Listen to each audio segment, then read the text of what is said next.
नमस्कार मित्रांनो. ठरलं तर मग या मालिकेच्या 12 फेब्रुवारीच्या भागामध्ये सायली लग्नासाठी तयार होऊन जात असते. तेव्हा ती देवाला नमस्कार करते. त्याचवेळी तिथे मधुभाऊ येतात आणि सायलीला बघून म्हणतात, निघालात तुम्ही? तेव्हा कुसुम मधुभाऊंना म्हणते, मधुभाऊ तिला अडवू नका, ती तिच्या सासरी जाते. तेव्हा मधुभाऊ म्हणतात, सायली सासरी निघालेस? या बापाला न सांगता जाणार का? माझा आशीर्वाद नाही घेणार? मित्रांनो, मधुभाऊंचे बोलणे ऐकून सायली खूप खुश होते. कारण मधुभाऊंनी अप्रत्यक्षपणे अर्जुनशी लग्न करण्यासाठी सायलीला परवानगी दिलेली असते. मग सायली मधुभाऊंच्या पाया पडते, त्यांचा आशीर्वाद घेते. तेव्हा मधुभाऊ तिला म्हणतात, तुझ्या सगळ्या इच्छा पूर्ण होऊ देत. तेव्हा सायली मधुभाऊंना म्हणते, मधुभाऊ तुमची ही इच्छा हीच आहे ना? तेव्हा मग सायली मधुभाऊंचा आशीर्वाद घेते आणि आनंदाने मधुभाऊंना मिठी मारते. तेव्हा मधुभाऊही तिला आशीर्वाद देतात आणि मायेने जवळ घेतात आणि म्हणतात, तुझी इच्छा काय आहे हे महत्त्वाचं आहे. आता काय तू स्वतःच्या मर्जीने वागतेस? शाळेत असताना सगळ्या लहान सहान गोष्टी मला येऊन सांगायचीस. मला विचारल्याशिवाय कोणतीच गोष्ट करायची नाहीस. पण सायली, आता मात्र एवढा मोठा लढाईचा निर्णय घेतलास, मला नाही सांगितलंस. एक बाप म्हणून तुला यश मिळू देत, एवढा आशीर्वाद मी देऊ शकतो. मित्रांनो, कुसुम ही खूप खुश असते. तेव्हा सायली म्हणते, मधुभाऊ माझ्याबरोबर लग्नाला याल ना? तुम्ही मला तिथे हवे आहात. मित्रांनो, मधुभाऊ आता काहीच बोलत नाहीत. ते सायलीचं ऐकून घेतात आणि थोडं बाजूला होतात. तेव्हा सायली त्यांना म्हणते, मधुभाऊ तुमच्या लेकीची सासरी पाठवणी करण्यासाठी तुम्ही नाही का येणार? मित्रांनो, मधुभाऊ काहीच बोलत नसतात. तेव्हा कुसुम म्हणते, नाही सायली, डोळ्यातून पाणी नाही काढायचं आता, चल निघूयात. मित्रांनो, मग कुसुम सायलीला घेऊन जात असते.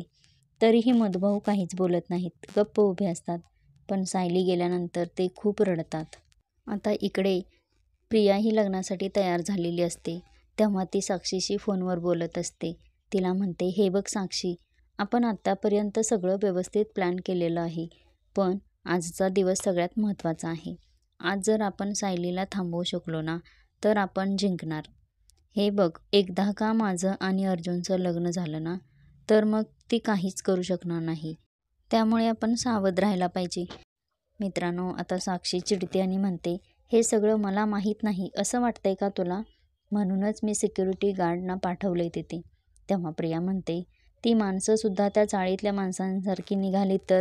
तेव्हा साक्षी परत रागाने प्रियाला म्हणते, प्रिया नको त्या शंका काढत बसू नकोस, लग्नावर फोकस ठेव. एकदा का तुझ्या डोक्यावर अक्षता पडल्या की मगच मला फोन करायचा. तेव्हा प्रिया तिला म्हणते, साक्षी माझ्या डोक्यावर अक्षता पडणार आहेत, हा विचारच किती मस्त वाटतोय ग ऐकायला. ती सायली जास्त फुशारक्या मारत होती ना, पण आता तिला कळलं, मी तिला एखादा चिलटासारखं चिरडून टाकू शकते. मित्रांनो, आता साक्षी म्हणते, पण मला सायलीला नाही, अर्जुनला चिरडायचंय.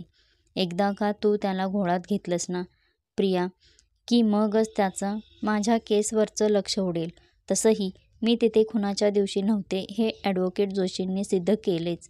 पण आता तू जर अर्जुनला माझ्या केसपासून दूर ठेवलंस ना, की मग मधुकर पाटलांना फाशी होणार. पण त्यासाठी तुम्हा दोघांचं लग्न होणं गरजेचं आहे. तेव्हा प्रिया म्हणते, होणार. हे बघ साक्षी, आता लग्नासाठी फक्त काही मिनटं उरलेत. तेव्हा साक्षी म्हणते, प्रिया पण आज जर तुझ्याकडून छोटीशी जरी चूक झाली ना, तर याचे उत्तर तुला फक्त मला नाही, नागराज आणि अण्णांना पण द्यावं लागेल. याचा अर्थ कळतोय ना तुला Priya? All the best Priya, नवीन आयुष्यासाठी तुझ्या आणि माझ्या. मित्रांनो, मग साक्षी फोन ठेवते. मग ती महिपतला सांगते की ती भोल्यावर चढली, एकदा की तिचं लग्न झालं ना की काम झालं. मित्रांनो, इकडं प्रिया ही फोन ठेवते आणि मागे वळते तर रविराज आलेले असतात. त्यांना बघून ती घाबरते. तिला असं वाटतं की साक्षीचं आणि तिचं बोलणं त्यांनी ऐकलेलं आहे. तेव्हा महिपत म्हणतो, तिचं नाही, आपलं काम झालंय. तो अर्जुन सुभेदार आता आपल्या खिशात आहे. कसं आहे ना, कोणाला गुंडाळायचं असेल तर त्याला जावई करून घ्यायचं. तेव्हा लगेच साक्षी म्हणते, अण्णा आता तुम्ही प्रियाला मुलगी म्हणू नका. मग महिपत म्हणतो, नको, ती मारकी शिंग माझ्या टाळक्यावर नकोत. तेव्हा जोशी वकील म्हणतात, आता त्या प्रियाला जास्त महत्त्व द्यायला नको, तशी आपली केस आता संपतच आली. तेव्हा मग साक्षी म्हणते, जोशी तुम्ही फक्त असंच म्हणताय आणि तारखांवर तारखा पडत राहतात. तेव्हा जोशी वकील म्हणतात, नाही मॅडम, पुढच्या आठवड्यातील तारीख शेवटची ठरणार. तुमचा पवार वकील तो उरलेले पुरावे सादर करणार आणि मी मधुभाऊंचा वकील म्हणून दाखविण्यापुरतं थोडं ऑब्जेक्शन घेईन. पवार सांगेल प्रियाने दिलेली साक्ष कशी बरोबर आहे ते. मग जज साहेब आपला निकाल देतील. तेव्हा मग महिपत लगेच म्हणतो, असे म्हणतील हे पुरावे बघता हे कोर्ट मधुकर पाटलांना फाशीची शिक्षा सुनावते. मित्रांनो, तेव्हा साक्षी हसत असते. आता इकडे रविराज प्रियाला बघून म्हणतात, किती सुंदर दिसते माझी लेक. प्रत्येक बापासाठी हा दिवस खूप अवघड राहतो. तुझे लाड करण्याच्या बाबतीत मी नेहमीच दुर्दैवी ठरलोय. तुला लहानाचं मोठं होताना बघता नाही आलं तन्वी. तू कधी पडली असशील तर मला औषध नाही लावता आलं. तुझे अश्रू नाही पुसता आले. पण आता तू सासरी जाणार. इथून पुढे आपल्यात जे अंतर पडेल ते आता कमी नाही होणार. मित्रांनो, तेव्हा प्रिया म्हणते, बाबा असं का बोलताय? आणि बाप आणि लेकीमध्ये कधी अंतर पडतं का? मी इथेच तर असणार आहे. तेव्हा रविराज म्हणतात, हो, हे मात्र खरं आहे की तू चांगल्या कुटुंबात जातेस. प्रत्येक वेळी प्रत्येक क्षणी सुभेदार तुझ्या मागे ठामपणे उभे राहतील. पण बाळा, अर्जुनला ना पाठीमागचे सगळं विसरून तुझ्या संसारात रमायला थोडा वेळ दे. थोडा संयम बाळग. सगळं ठीक होईल. तेव्हा प्रिया म्हणते, हो बाबा. तेव्हा रविराज सांगतात, आता सासरी जातेस पण माहेर नको विसरूस. सासू सासऱ्यांची सेवा कर, पण या बापाला नको विसरू. हा बाप तुझ्या वाटेकडे डोळे लावून बसलेला असेल. त्याला तुझ्याशिवाय अन्नपाणी गोड नाही लागणार. मित्रांनो, रविराज सर खूप भावनिक झालेले असतात. ते रडत असतात. पण ही मूर्ख प्रिया मनातल्या मनात म्हणते, बास ना, कशाला फालतू इमोशनल ड्रामा करतोयस. मला आधी सुभेदारांची प्रॉपर्टी खिशात घालू दे. मग मी पुन्हा किल्लेदारांकडे वळणारच आहे. तेव्हा येईल बापाची आठवण. मित्रांनो, आता रविराज प्रियाला म्हणतात, सॉरी, मला माहिती आहे तुझा आजचा दिवस खूप आनंदाचा आहे आणि मी उगाचच डोळ्यातून पाणी काढतोय. पण आपल्या लेकीला सुभेदारांची सून होण्याआधी डोळे भरून पाहावेसे वाटले. सुखाने संसार कर बाळा. मित्रांनो, मग रविराज सर बाहेर जातात. नंतर प्रिया स्वतःशीच म्हणते, असल्या फालतू कारणांसाठी माझ्याकडे वेळ नाही. किल्लेदार, आता फक्त अर्जुनशी माझं लग्न होऊ दे. मग सगळी स्वप्न पूर्ण होणार. मित्रांनो, आता इकडे सायली तयार होऊन कुसुम आणि सायली लग्नासाठी जात असतात. तेव्हा त्या रिक्षाने जात असतात आणि रस्त्यातच खूप वाहने उभी असतात. काय झालंय ते त्यांना समजत नाही. तेव्हा रिक्षा चालक म्हणतो की मी जाऊन बघतो काय झालंय ते, खूप ट्रॅफिक आहे. तेव्हा मित्रांनो, सायलीला खूपच काळजी वाटते की वेळेत पोहोचेन की नाही असं तिला वाटतं.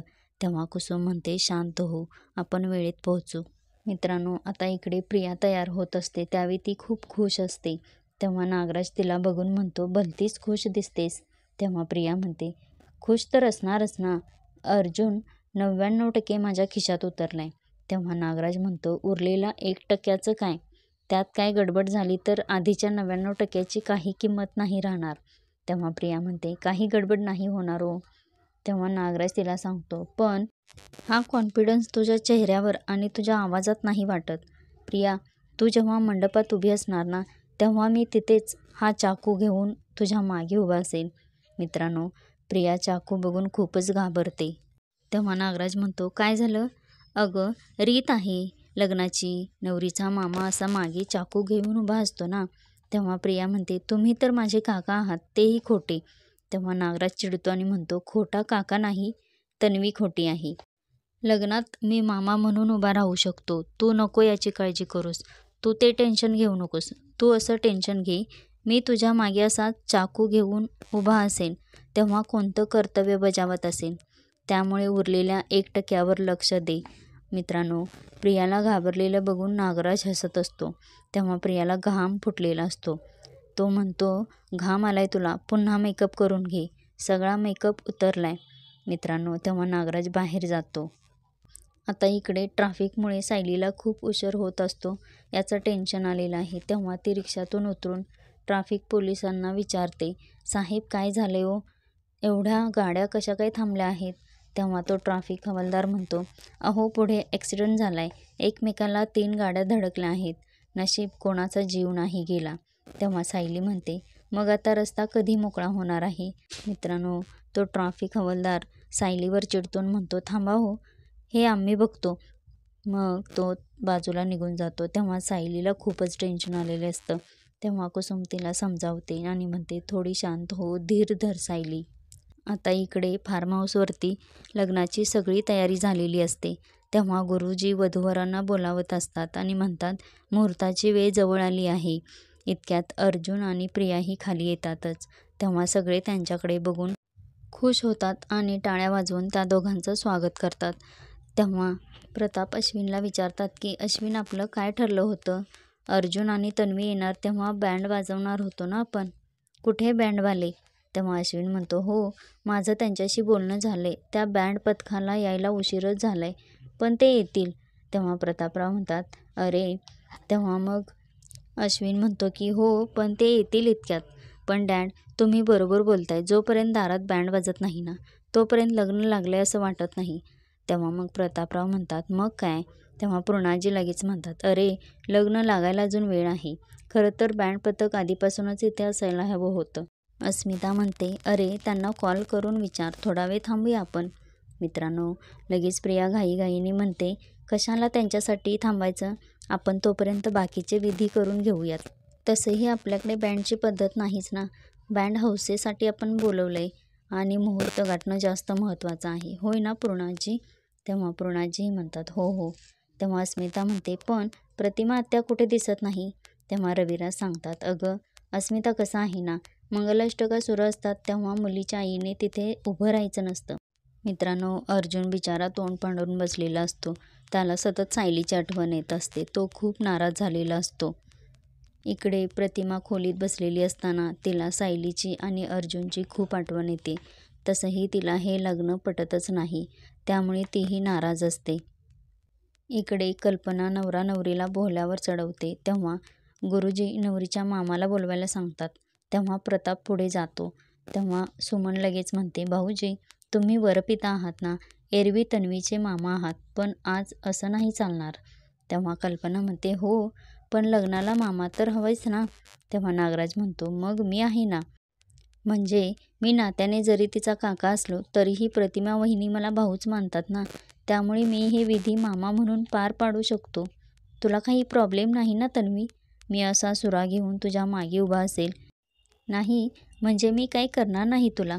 मित्रांनो, सगळे मग हसतात. तेव्हा अश्विन म्हणतो, अरे, कुठे काय गंमत करतोस काका? तेव्हा नागराज म्हणतो, अरे, सहज म्हटलं मी.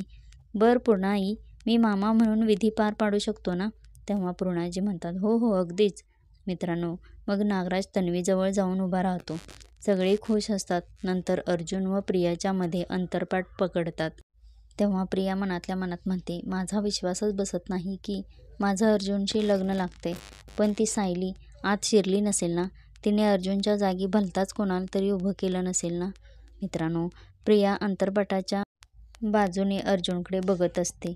मित्रांनो, प्रिया खूपच घाबरलेली असते. तेव्हा अस्मिता म्हणते, हे बघा, नवरी मुलगीला धीरच निघत नाही. अंतरपाट दूर होण्याआधीच तिला नवऱ्या मुलाचा चेहरा बघायचा आहे. अश्विन म्हणतो, तन्वी, फक्त काही मिनटं उरलेत, थोडा धीर धर. मग सगळेच प्रियावर हसत असतात. आता इकडे सायली व कुसुम खूप टेन्शनमध्ये असतात. इतक्यात रिक्षावाला येतो. त्याला सायली विचारते, दादा, काय झालं हो? किती वेळ लागेल अजून? तेव्हा रिक्षावाला म्हणतो, काय सांगू मॅडम, पाक पुढंपर्यंत जाऊन आलो, मुंगी शिरायलाही जागा नाही. आपण इथून काय लवकर निघत नाही. तेव्हा सायली म्हणते, अहो दादा, आम्हाला खूप महत्त्वाच्या कामासाठी जायचं आहे. तेव्हा रिक्षावाला म्हणतो, अहो मॅडम, माझ्या हातात काय आहे, थांबा बघतो काहीतरी. मग रिक्षावाला पुन्हा बघायला जातो. तेव्हा सायली म्हणते, कुसुमताई, आपण चालत जाऊया, चल. तेव्हा कुसुम म्हणते, अगं, ते फार्म हाऊस शहराच्या बाहेर आहे. रिक्षाने अर्धा तास लागतो. मग आपण चालत जाईपर्यंत अर्जुन व प्रियाचं लग्न लागेल सुद्धा. मग सायली म्हणते, कुसुमताई, असं काही अभद्र नको बोलूस. आपण इथंपर्यंत येऊन पोहोचलोय. आता हार नाही मानायची. कुसुम म्हणते, हो ग, हार नाहीच मानायची. ह्या गाड्या लवकर हलतील. तू थोडी शांत हो. मित्रांनो, आता इकडे मंगलाष्टका सुरू असतात. प्रिया सारखी अर्जुनला बघण्याचा प्रयत्न करत असते. सगळे खूप खुश असतात. अर्जुनला तर खूप वाईट वाटत असतं. त्याची परिस्थिती तर कोणी समजून घेत नाही. अर्जुन प्रियाच्या डोक्यावर अक्षता पडत असतात. तेव्हा प्रियाचं लक्ष सारखं अर्जुनकडे असतं. मित्रांनो, आता इकडे सायली ट्रॅफिक पोलिसाला विचारल्यावर तिच्यावरच तो चिडतो. अहो मी तर काय करू असं तिला म्हणतो आणि सांगतो की ॲक्सिडेंटच्या गाड्या हल्ल्याशिवाय रस्ता मोकळा नाही होणार. मित्रांनो, आता इकडे चैतन्य सायलीची वाट बघत असतो. पण अर्जुन आणि प्रियाच्या लग्नाच्या अक्षता सुरू असतात तेव्हा रविराज सरांचेही डोळे आनंदाश्रूने भरून येतात. मंगलाष्टका होतात. नंतर अंतरपाट काढल्यानंतर प्रिया लगेच गडबडीने अर्जुनच्या गळ्यात हार घालते. हे बघून रविराज सर म्हणतात, अगं तन्वी, काय वेडेपणा चाललाय हा, गडबड नको करूस. तेव्हा पूर्णाजी म्हणते, अर्जुन आता तू तन्वीला हार घाल. तेव्हा मित्रांनो, अर्जुनला खूप वाईट वाटत असते. आता इकडे सायली म्हणते, देवी आई, मी माझं प्रेम मिळवण्यासाठी जे करायचं ते सगळं केलं, पण तरीही तू साथ का देत नाहीस? माझी परीक्षा का बघतेस? यांच्यातलं आणि माझ्यातलं अंतर कमी का होत नाही? आता हार नाही मानणार मी. आता माझी परीक्षा नाही, तुझी परीक्षा आहे देवी आई. कर्मावर देवीची साथ असू दे आणि कपटीपणावर विजय मिळवू दे देवी आई. प्रियाचं लग्न मोडण्यात मला यश मिळू देत. मित्रांनो, सायली खूप घाबरलेली असते. ती खूप देवीला विनवणी करत असते. आता इकडे अर्जुन प्रियाला हार घालण्यासाठी हातात हार घेऊन उभा असतो. आजचा भाग येथे संपलेला आहे. आता उद्याच्या भागामध्ये सायली वेळेत कशी पोहोचते ते आपण उद्या बघूयात. अशाच मालिकेंचे एपिसोड पाहण्यासाठी चॅनेलला लाईक करा, सबस्क्राईब करा.